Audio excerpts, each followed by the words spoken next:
Main బేసిక్గా మన దగ్గరికి ఇంతమంది స్టూడెంట్స్ పుల్ చేయడానికి రీజన్ ఏంటంటే వీసోర్స్లోకి, బికాస్ మేము ప్రతి ఒక్క స్టూడెంట్కి స్కాలర్షిప్ అప్లై చేస్తాము. రైట్. 100% స్టూడెంట్కి ఆపర్చునిటీస్ ఎలా ఉన్నాయంటే 10 లక్షల వరకు 10 lakhs వరకు స్టూడెంట్కి స్కాలర్షిప్ పెట్టుకోవడానికి అవకాశం ఉంది. మనం ఏ యూనివర్సిటీ అయినా వాళ్ళు చూస్ చేసుకున్న ఏ యూనివర్సిటీ అయినా at least of about 1 lakh, 2 lakhs, 3 lakhs నుంచి స్టార్ట్ చేసి స్కాలర్షిప్ 10 లక్షల వరకు అందించే అవకాశం మనం వీసోర్స్ తరఫు నుంచి యూనివర్సిటీ నుండి అందిస్తున్నాం స్టూడెంట్స్కి. అండ్ మెజారిటీ మేము చెప్పే సజెషన్ ఏంటంటే మేడం, ఇప్పుడు యూకేనే కదా, యూనివర్సిటీస్ ఆన్లైన్లో వెరిఫై చేసుకొని సొంతంగా ఆన్లైన్లో అప్లికేషన్ పెట్టొచ్చు ప్రతి స్టూడెంట్ కూడా. కానీ వాళ్ళు చేసే మిస్టేక్ ఎందులో వస్తుంది, ద ఫస్ట్ థింగ్ బ్యాక్గ్రౌండ్ చదువుకున్న కోర్స్కి ఏ యూనివర్సిటీ అక్కడ రాణిస్తుంది బాగా, అది చూస్ చేసుకోలేదు, తెలియదు. అండ్ సెకండ్ ఆపర్చునిటీ ఏంటంటే స్కాలర్షిప్స్. ఇప్పుడు నా దగ్గరకు ఒక స్టూడెంట్ వచ్చారు, ఒక యూనివర్సిటీ ఉంది, ఫర్ ఎగ్జాంపుల్ ఒక ఎక్స్ యూనివర్సిటీకి అప్లై చేశారు, ఒక 15 లక్షల బడ్జెట్తో వాళ్ళ ఫ్రెండ్ అప్లికేషన్ సొంతంగా పెట్టుకున్నాడు.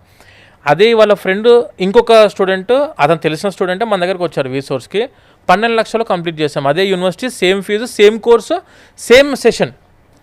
అంటే 3 లక్షల డిఫరెన్స్ వచ్చింది. ఇది ఎప్పుడు తెలిసిద్ది అంటే స్టూడెంట్కి అప్లికేషన్ పెట్టే టైంలో స్కాలర్షిప్స్ అప్లై చేయకపోతే universities will not going to give scholarship for a student.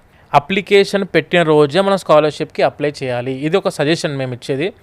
ఖచ్చితంగా స్టూడెంట్ స్కాలర్షిప్స్ అంటే మళ్ళీ ఒకటే స్కాలర్షిప్ కాదు మేడం, క్యాంపస్ స్కాలర్షిప్స్ ఉంటాయి, మెరిట్ స్కాలర్షిప్స్ ఉంటాయి, అకాడమిక్ స్కాలర్షిప్స్ ఉంటాయి, అడ్మిషన్ స్కాలర్షిప్స్ ఉంటాయి, ఎర్లీ బర్డ్ స్కాలర్షిప్స్ ఉంటాయి, ఎర్లీ పేమెంట్ స్కాలర్షిప్స్ ఉంటాయి, తర్వాత యూనివర్సిటీ యూకే స్కాలర్షిప్స్ ఉన్నాయి. అంటే ఎలా అంటే మేడం, యూనివర్సిటీస్ యూకేలో 600 కోట్ల వరకు స్కాలర్షిప్స్ రిలీజ్ చేయడానికి దే ఆర్ రెడీ.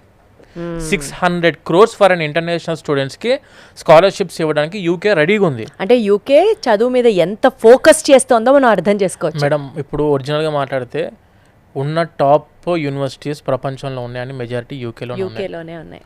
ప్రపంచంలో that is number 1 for the education. నేనేమంటున్నా అంటే ఎడ్యుకేషన్కే కాదు, లైఫ్ సెటిల్మెంట్ కూడా అదే నెంబర్ 1 యూకేలో. కానీ చూస్ చేసుకునే టైము, చూస్ చేసుకునే సిటీ, చూస్ చేసుకున్న యూనివర్సిటీ చాలా మ్యాటర్ చేస్తుంది మేడం మన లైఫ్ సెటిల్మెంట్కి. ఏదో నార్మల్గా దొరికింది కదా అప్లికేషన్ పెట్టేద్దాం యూనివర్సిటీస్కి వెళ్ళిపోదాం అన్న తర్వాత అక్కడికి వెళ్ళిన తర్వాత పార్ట్ టైం చేసుకునే సిటీస్ దొరకట్లేదు, వీళ్ళకు పార్ట్ టైం ఆపర్చునిటీస్ ఉండవు. తర్వాత కోర్స్ కంప్లీట్ అయిపోయాక ప్లేస్మెంట్ ఇస్తలేదు యూనివర్సిటీ, అప్పుడు అక్కడ దాకా వెళ్ళి ఉపయోగం ఏముంది? ఎగ్జాక్ట్లీ. మనం పెట్టిన ఇన్వెస్ట్మెంట్కి రిటర్న్ రావాలి, ఖచ్చితంగా మనం పెట్టిన డబ్బులు రిటర్న్ రావాలి, సేవింగ్స్ అవ్వాలి, ఫ్యామిలీ జాగ్రత్తగా హ్యాపీగా చూసుకోవాలంటే మాత్రం please opt for a experienced consultant. వాళ్ళు ప్రాపర్ గైడెన్స్ ఇస్తారు, ప్రాపర్ స్కాలర్షిప్స్ అప్లై చేస్తారు, ప్రాపర్ యూనివర్సిటీని మీకు సజెస్ట్ చేస్తారు, మీకు తగ్గట్టుగా ఉన్న యూనివర్సిటీని.